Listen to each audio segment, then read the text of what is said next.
KRS ಸುತ್ತಮುತ್ತ ಬಿಗಿ police ಬಂದೋಬಸ್ತ್ ಕೂಡ ಮಾಡಿಕೊಳ್ಳಲಾಗಿದೆ. ಕೆಆರ್ಎಸ್ ಸೇರಿ ಸೂಕ್ಷ್ಮ ಪ್ರದೇಶದಲ್ಲಿ ಪೊಲೀಸ್ ಭದ್ರತೆ ಕೂಡ ಜಾಸ್ತಿಯಾಗಿದೆ. ಅಹಿತಕರ ಘಟನೆ ನಡೆಯದಂತೆ ಪೊಲೀಸರು ಕೂಡ ಹೈ ಅಲರ್ಟ್ ಆಗಿದ್ದಾರೆ. 1,500ಕ್ಕೂ ಹೆಚ್ಚು ಪೊಲೀಸರ ನಿಯೋಜನೆ ಮಾಡಲಾಗಿದೆ. 2 ಎಸ್ಪಿಸ್, 1 ಅಡಿಷನಲ್ ಎಸ್ಪಿ, 9 ಡಿಎಸ್ಪಿ, ಸಿಪಿಎಸ್ ಅವರು ಇನ್ಸ್ಪೆಕ್ಟರ್ 28 ಜನ ಮತ್ತು ಪಿಎಸ್ಐಸ್ 46 ಜನ ಮತ್ತು ಎಎಸ್ಐಸ್ 59 ಜನ, 10 ಕೆಎಸ್ಆರ್ಪಿ ತುಕಡಿ ಮತ್ತು 8 ಡಿಆರ್ ತುಕಡಿಗಳು ಮತ್ತು ಸಿಬ್ಬಂದಿಗಳು ಒಟ್ಟಾರೆಯಾಗಿ ಎಲ್ಲರೂ ಸೇರಿ 1,500ರಷ್ಟು ಸಿಬ್ಬಂದಿಗಳಿದೆ. ಪ್ರತಿಭಟನೆ ಮುತ್ತಿಗೆ ಹತ್ತಲಿಕ್ಕೆ ಅನುವು ಮಾಡಿಕೊಡ್ತಾರೆ. ಪ್ರತಿಭಟನೆ ಅಂತ ತಿಳಿಸಿದ್ದಾರೆ. ನಾವು ಎಲ್ಲಾ ರೀತಿಯ ಸಿದ್ಧತೆ ಮಾಡ್ಕೊಂಡಿದ್ದೀವಿ.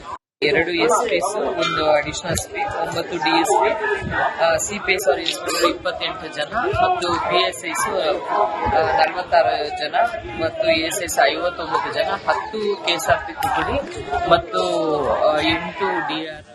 ಇದೇ ವಿಚಾರಕ್ಕೆ ಸಂಬಂಧಪಟ್ಟಂತೆ ಡೀಟೇಲ್ಸ್ ಅನ್ನ ಕೊಡ್ತಾರೆ ನಮ್ಮ ಪ್ರತಿನಿಧಿ ರಂಜಿತ್. ಈ ಪ್ರತಿಭಟನೆಗೆ ಸಿದ್ಧತೆ ಏನು ನಡೀತಾ ಇದೆ? ಕೆಆರ್ಎಸ್ ನಿಂದಲೇ ನೇರ ಸಂಪರ್ಕದಲ್ಲಿ ಜಾಯಿನ್ ಆಗಿದ್ದಾರೆ, ಹಾಗೆ ಆನಂದ್ ಕೂಡ ಜಾಯಿನ್ ಆಗಿದ್ದಾರೆ ಲೈವ್ ಅಲ್ಲಿ. ಮೊದಲಿಗೆ ರಂಜಿತ್, ಇವತ್ತು 11 ಗಂಟೆಗೆ ಈಗ ಎಲ್ಲಾ ಸಿದ್ಧತೆಗಳನ್ನು ಮಾಡಿಕೊಳ್ಳಲಾಗ್ತಾ ಇದೆ. ಪ್ರತಿಭಟನೆ ಬಹಳ ಜೋರಾಗಿ ನಡೆಯುವಂತ ನಿರೀಕ್ಷೆಗಳು ಕೂಡ ಇದೆ. ಸಿದ್ಧತೆ ಯಾವ ರೀತಿ ಆಗಿದೆ? ಈ ಪ್ರತಿಭಟನೆ ಯಾವ ರೀತಿಯಾಗಿ ಸಾಗುತ್ತೆ? ಪೊಲೀಸರ ಭದ್ರತೆ ಏನು? ಅದರ ಬಗ್ಗೆ ಡೀಟೇಲ್ಸ್ ಏನಿದೆ?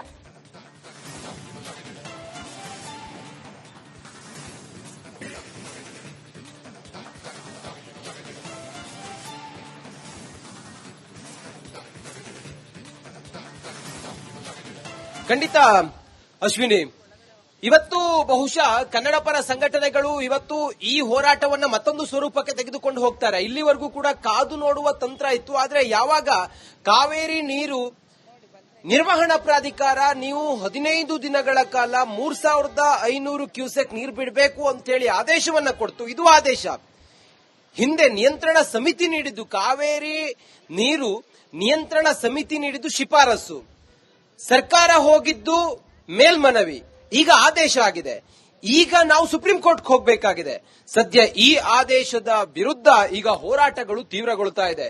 ಬೆಳಿಗ್ಗೆ 2 ಗಂಟೆಯಿಂದಲೇ ಕೆಆರ್ಎಸ್ಗೆ ಬೆಂಗಳೂರಿನಿಂದ ಕನ್ನಡ ಪರ ಸಂಘಟನೆಗಳು, ಕನ್ನಡಿಗರ ರಕ್ಷಣಾ ವೇದಿಕೆಯ ಸಂಘಟನೆಯ ಕಾರ್ಯಕರ್ತರು ಕೆಆರ್ಎಸ್ಗೆ ಬಂದು ಒಂದೇ ಒಂದು ಆಗ್ರಹ, ಸರ್ಕಾರ ಏನು ಹೇಳ್ತಾ ಇದೆ ನೀರು ಬಿಡೋದಿಲ್ಲ ಅಂತೇಳಿ, ಅದೇ ಗಟ್ಟಿತನ ಡಿಕೆ ಶಿವಕುಮಾರ್ ಮುಖ್ಯಮಂತ್ರಿಗಳು ಪ್ರದರ್ಶನ ಮಾಡಬೇಕು ಅನ್ನೋದು ಹೋರಾಟಗಾರರ ಆಕ್ರೋಶ. ನೋಡಿ, ಈ ದೃಶ್ಯದಲ್ಲಿ ಗಮನಿಸ್ತಾ ಇದ್ರಿ ನೀವು, ವಿಜಯ್ ಅವರ, ತಮಿಳುನಾಡಿನ ಮುಖ್ಯಮಂತ್ರಿ ವಿಜಯ್ ಅವರ ಫೋಟೋವನ್ನ ಹಿಡಿದುಕೊಂಡಿದ್ದಾರೆ. ಅಲ್ಲಿ ನಿಮಗೆ ಗುಣಿಸು ಮಾರ್ಕ್ ಇದೆ. ಅಂದ್ರೆ ನಾವು ವಿರೋಧಿಸ್ತೀವಿ ಇವರ ನಡೆಯನ್ನ ಅನ್ನೋದು. ನಮ್ಗೆ ಕುಡಿಯೋದಕ್ಕೆ ನೀರಿಲ್ಲ ಸ್ವಾಮಿ, ನಾವು ಹೇಗೆ ನಿಮಗೆ ನೀರು ಕೊಡ್ಲಿಕ್ಕೆ ಸಾಧ್ಯ ಅನ್ನೋದು ಇವರ ಆಕ್ರೋಶವಾಗಿದೆ. ನಾನು ಹೋರಾಟಗಾರರನ್ನ ಮಾತಾಡಿಸುವಂತ ಪ್ರಯತ್ನ ಮಾಡ್ತೀನಿ. ಸರ್ ಹೇಳಿ, ತಡರಾತ್ರಿಯಿಂದಲೂ ಕೂಡ ಪ್ರತಿಭಟನೆ ನಡೀತಾ ಇದೆ. ನಿಮ್ಮ ಆಗ್ರಹ ಏನು, ತಮ್ಮ ಒತ್ತಾಯ ಏನು? ಖಂಡಿತವಾಗೂ ಏನು ಬೆಳಗಿನ ಜಾವ 2 ಗಂಟೆಗೆ ಬಂದಂತದ್ದು ಎಲ್ಲ ಕನ್ನಡಿಗರ ರಕ್ಷಣಾ ವೇದಿಕೆ ನಾವೆಲ್ಲ ಬೆಂಗಳೂರಿಂದ ಬಂದಿದ್ದ ಉದ್ದೇಶ ಇಷ್ಟೇ. ಏನು ರಾತ್ರೋರಾತ್ರಿ ಎಲ್ಲರ ಸರ್ಕಾರದಲ್ಲೂ ನಡೆದಂಗೆ ಇವ್ರ ಸರ್ಕಾರದಲ್ಲೂ ನಡೆದೋಗುತ್ತಾ, ರಾತ್ರೋರಾತ್ರಿ ಏನಾದ್ರೂ ನೀರು ಬಿಡುವಂತ ಕೆಲಸ ಕದ್ದು ಮುಚ್ಚಿ ಬಿಡ್ತಾ ಇದೆ ಸರ್ಕಾರ ಅಂತ ಹೇಳಿ ಪರಿಶೀಲನೆ ಮಾಡಕ್ ಬಂದಂತದ್ದು. ಯಾವುದೇ ಕಾರಣಕ್ಕೂ ಒಂದು ತೊಟ್ಟು ನೀರು ಕೂಡ ತಮಿಳುನಾಡಿಗೆ ಹೋಗ್ತಾ ಇಲ್ಲ. ಇವಾಗ ವಾಸ್ತವಿಕವಾಗಿ ನಾವೆಲ್ಲರೂ ಕೂಡ ಹೋಗಿ ನೋಡಿದೀವಿ. ಬೆಳಗಿನ ಜಾವದಿಂದನೂ ಕೂಡ ಅದೇ ಪದ್ಧತಿಯಲ್ಲಿ ಏನು ಡಿಕೆ ಶಿವಕುಮಾರ್ ಅವರು ಏನ್ ಬದ್ಧತೆ ಇಟ್ಕೊಂಡಿದಾರಲ್ಲ, ಇದೇ ಪದ್ಧತಿಯನ್ನ ಬಂಗಾರಪ್ಪನವ್ರು ತೀರ್ಮಾನ ಮಾಡಿದ್ರಲ್ಲ, ಆ ತೀರ್ಮಾನವನ್ನ ಡಿಕೆ ಶಿವಕುಮಾರ್ ಅವರೇ ನೀವು ಮಾಡ್ಬೇಕು. 7 ಕೋಟಿ ಕನ್ನಡಿಗರು ನಿಮ್ ಜೊತೆಲಿರ್ತಾರೆ. ಅದನ್ನ ಬಿಟ್ಬಿಟ್ಟು ನಾನು ಕೂಡ ರಾಜಕಾರಣಕ್ಕೆ ಅಂಟ್ಕೊಂಡಿದ್ದೀನಿ, ನಾನು ಕುರ್ಚಿಗೋಸ್ಕರ ಅಂಟ್ಕೊಂಡಿದ್ದೀನಿ, ಹೈಕಮಾಂಡ್ ಸಂಸ್ಕೃತಿಯನ್ನ ನೀವು ಮುಂದುವರಿಸಿದ್ರೆ ಯಾವುದೇ ಕಾರಣಕ್ಕೂ ನಾವು 7 ಕೋಟಿ ಕನ್ನಡಿಗರು ಸಹಿಸಲ್ಲ. ಯಾಕಂದ್ರೆ ತಮಿಳುನಾಡಿನ ಮುಖ್ಯಮಂತ್ರಿ ವಿಜಯ್ ಅವರು 3ನೇ ಬೆಳೆಗೆ ನೀರನ್ನ ಕೇಳ್ತಾ ಇದ್ದಾರೆ. ಇದನ್ನ ಅರ್ಥ ಮಾಡ್ಕೋಬೇಕು. ಇಲ್ಲಿ ನಮಗಿರ್ತಕ್ಕಂಥ ನೀರು 1 ತಿಂಗಳಿಗೆ ಬೆಂಗಳೂರಿಗೆ 3 ಟಿಎಂಸಿ ನೀರು ಬೇಕು. ಕುಡಿಲಿಕ್ಕೆ ನಾವು ಕೇಳ್ತಾ ಇರೋದು, ಬೆಳಿಲಿಕ್ಕಲ್ಲ. ಇಲ್ಲಿನ ಅಕ್ಕಪಕ್ಕದ ರೈತರಿಗೆ ನಾವು ಬೆಳೆಗೂ ಕೂಡ ನೀರನ್ನ ಕೊಡ್ತಾ ಇಲ್ಲ ಇಲ್ಲಿ. ಯಾಕಂದ್ರೆ ಕುಡಿಲಿಕ್ಕೆ ಮೊದಲನೇ ಆದ್ಯತೆ.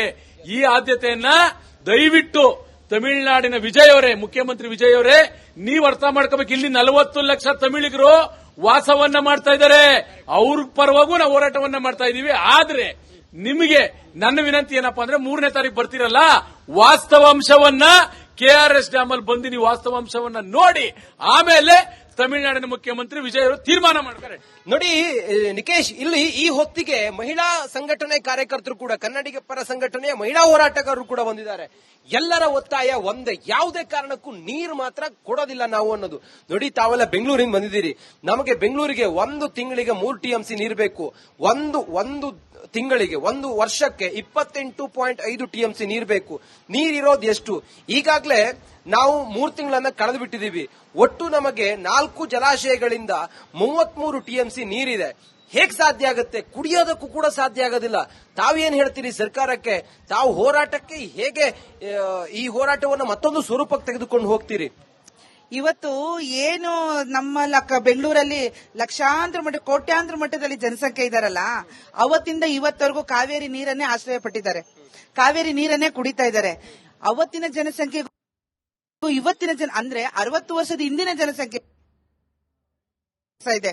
ಹೆಚ್ಚಿನ ಮಟ್ಟದಲ್ಲಿ ಕಾವೇರಿ ನೀರನ್ನೇ ಆಶ್ರಯ ಮಾಡಿರೋದ್ರಿಂದ ಬಂದಿರೋ ನೀರನ್ನೆಲ್ಲ ಹೊರ ರಾಜ್ಯಕ್ಕೆ, ಪಕ್ಕದ ರಾಜ್ಯಕ್ಕೆ ನಾವು ಕೊಡ್ತಾ ಇದ್ರೆ ನಾವೇನ್ ಕುಡಿಯೋಣ? ನಮ್ಗೆ ಯಾರು ಸಹಕಾರ ಮಾಡ್ತಿದ್ದಾರೆ? ನಾವೆಲ್ಲೋಗೋಣ?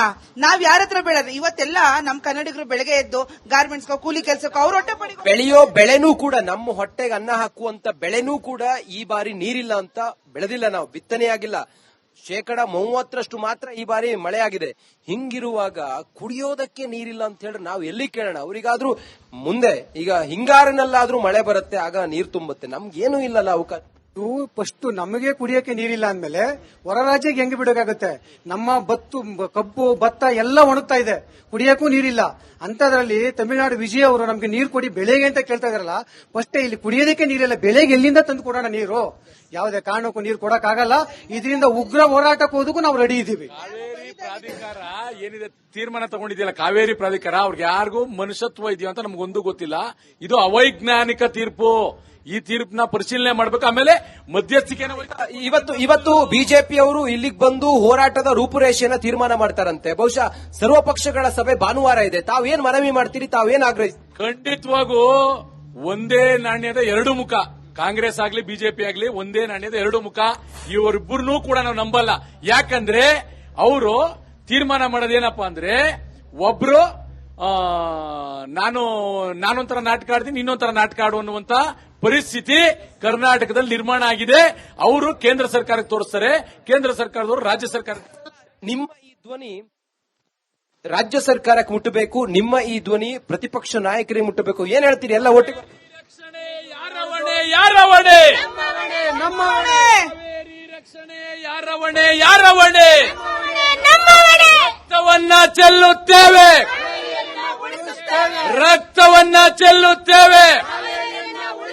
ಅಯ್ಯಯ್ಯೋ ನಿಕೇಶ್, ಇದು ಈ ಹೊತ್ತಿಗೆ ಇಲ್ಲಿ ಕಂಡು ಬರ್ತಿರುವಂತ ದೃಶ್ಯ ನೋಡಿ. ಬಿಗಿ ಬಂದೋಬಸ್ತ್ ಅನ್ನ ವಹಿಸಲಾಗಿದೆ. ಯಾವುದೇ ಕ್ಷಣದಲ್ಲಿ ಬೇಕಾದ್ರೂ ಪ್ರತಿಭಟನೆಯ ಕಾವು ತೀವ್ರ ಸ್ವರೂಪ ಪಡೆದುಕೊಳ್ಳುವಂತ ಸಾಧ್ಯತೆ ಇದೆ. ಬೇರೆ ಬೇರೆ ಕಡೆಗಳಿಂದ ಕೆಆರ್ಎಸ್ಗೆ ಈಗ ಬಹುತೇಕ ಪ್ರತಿಭಟನಾಕಾರರು ಆಗಮಿಸ್ತಾ ಇದ್ದಾರೆ. ಅದಕ್ಕಾಗಿ ಬ್ಯಾರಿಕೇಡ್ಗಳನ್ನು ಹಾಕಿ ಪೊಲೀಸರು ಕೂಡ ಹೆಚ್ಚಿನ ಬಂದೋಬಸ್ತ್ ಅನ್ನ ನಿಯೋಜನೆ ಮಾಡಿದ್ದಾರೆ. ಸಿಆರ್ಪಿ ನೀವು ಗಮನಿಸ್ತಿರೋ ಹಾಗೆ ನೋಡಿ, ಇಲ್ಲಿ ಹೆಚ್ಚಿನ ಭದ್ರತೆಯನ್ನು ನೀವು ನೋಡ್ತಾ ಇದ್ದೀರಿ. ಪೊಲೀಸ್ ಠಾಣೆ ಮುಂಭಾಗದಲ್ಲಿ ನಾನಿದ್ದೀನಿ. ಬೇರೆ ಬೇರೆ ಕಡೆಗಳಿಂದಲೂ ಕೂಡ ಇಲ್ಲಿ ಹೆಚ್ಚುವರಿಯಾಗಿ ಪೊಲೀಸರನ್ನ ಕೂಡ ನಿಯೋಜನೆ ಮಾಡಲಾಗಿದೆ. ಬ್ಯಾರಿಕೇಡ್ಗಳನ್ನು ತಂದಿಟ್ಟಿದ್ದಾರೆ. ಯಾವುದೇ ಸಂದರ್ಭದಲ್ಲೂ ಕೂಡ ಪ್ರತಿಭಟನೆ ತೀವ್ರ ಸ್ವರೂಪ ಪಡೆದುಕೊಳ್ಳುವಂತ ಸಾಧ್ಯತೆ ಇದೆ. ಆ ನಿಟ್ಟಿನಲ್ಲಿ ಪೊಲೀಸರು ಬಿಗಿ ಬಂದೋಬಸ್ತ್ನೊಂದಿಗೆ ಎಲ್ಲ ವ್ಯವಸ್ಥೆಗಳನ್ನ ಮಾಡಿಕೊಂಡಿದ್ದಾರೆ. ಇವತ್ತು ಬಹುಶಃ ಪ್ರತಿಭಟನೆ ಈಗ ಬಿಜೆಪಿಯವರು ಇಲ್ಲಿಗೆ ಬರ್ತಾರೆ. ಇಲ್ಲಿಗೆ ಬಂದು ಪ್ರತಿಭಟನೆ ಮತ್ತೊಂದು ಸ್ವರೂಪಕ್ಕೆ ಹೋಗುತ್ತೆ. ಸದ್ಯ ನಾವು ನೋಡ್ತಿರೋ ಹಾಗೆ ನಾಕಾಬಂದಿಯನ್ನ ಪೊಲೀಸರು ಹಾಕಿದ್ದಾರೆ. ಯಾವುದೇ ಕಾರಣಕ್ಕೂ ಹೋರಾಟಗಾರರು ಹೇಳೋ ಹಾಗೆ ನೀರು ಕೊಡೋದಿಲ್ಲ ಅಂತ ಹೇಳ್ತಾ ಇದ್ದಾರೆ. ಡಿಕೆ ಶಿವಕುಮಾರ್ ಅವರು ಈಗ ಇಚ್ಛಾಶಕ್ತಿಯನ್ನ, ಕನ್ನಡದ ಪರವಾದ ಇಚ್ಛಾಶಕ್ತಿಯನ್ನ, ಕನ್ನಡಿಗರ ಪರವಾದ ಇಚ್ಛಾಶಕ್ತಿಯನ್ನ ತೋರಿಸಬೇಕು ಅನ್ನೋದು ಇವರೆಲ್ಲರ ಒತ್ತಾಯವಾಗಿದೆ. ಬಹುಶಃ ಇವತ್ತು ರಿಯಾಲಿಟಿ ಏನು ಅಥವಾ ಇಲ್ಲಿ ವಾಸ್ತವ ಏನು ಅನ್ನೋದನ್ನ ರಿಪಬ್ಲಿಕ್ ಕನ್ನಡ ನಿಮಗೆ ತೋರಿಸುವಂತ ಪ್ರಯತ್ನವನ್ನು ನಿರಂತರವಾಗಿ ಮಾಡ್ತಾ ಹೋಗುತ್ತೆ. ನಿಕೇಶ್.